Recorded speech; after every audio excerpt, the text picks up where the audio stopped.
जय श्री राधे। रामधारी गुप्ता खंड 1 प्रतिलेखन संख्या 82 गति 80 शब्द प्रति मिनट प्रारंभ करें।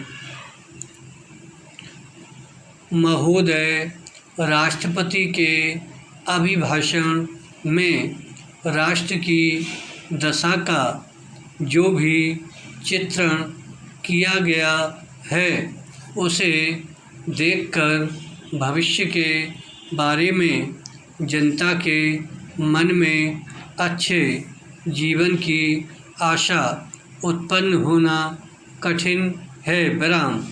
अभिभाषण में अधिक बल शासन ने अभी तक जो कुछ किया है उसकी ओर दिया गया है, जबकि यह सदन और राष्ट्र की जनता आज हमारे सामने जो संकट खड़े हैं उनका निराकरण किस प्रकार किया जाएगा, इसके संबंध में मार्गदर्शन की आशा करती थी।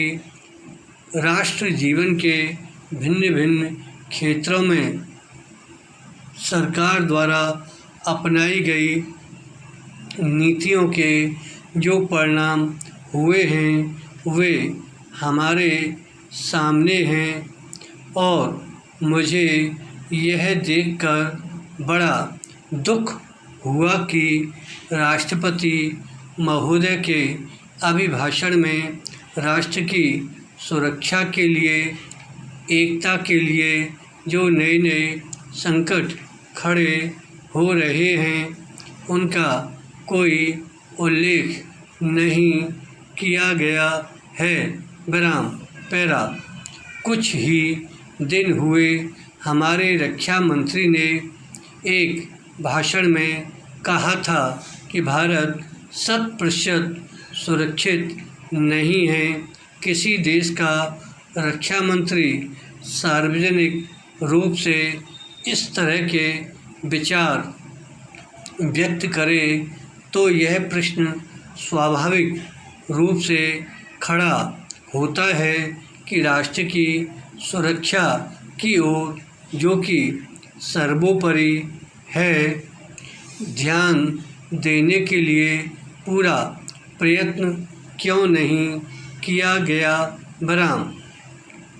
सभी जानते हैं कि सुरक्षा के लिए जो भी संकट है वह हमारे पड़ोसी से है और वह पड़ोसी आणविक शस्त्रों की मांग कर रहा है।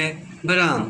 वे शस्त्र किसके विरुद्ध काम में लाए जाएंगे, इसके संबंध में किसी को संदेह नहीं है। विराम।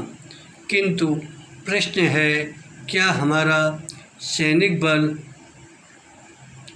हमारा साज सामान किसी भी आक्रमण का सफलतापूर्वक सामना करने में समर्थ है?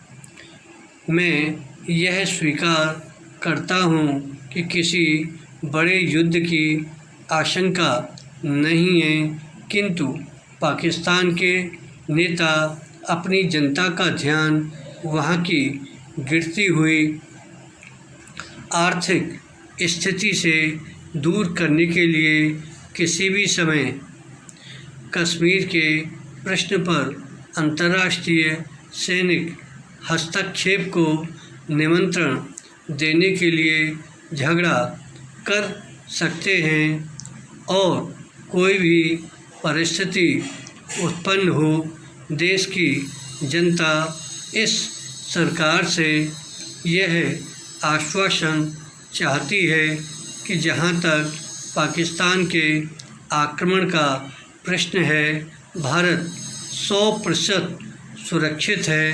विराम। इस संबंध में सरकार को जनता के मन में विश्वास उत्पन्न करने का प्रयत्न करना चाहिए। विराम। जहाँ तक कश्मीर का प्रश्न है, सरकार किसी भी अन्य विदेशी शक्ति से वार्ता करने के लिए तैयार नहीं है। विराम। धन्यवाद।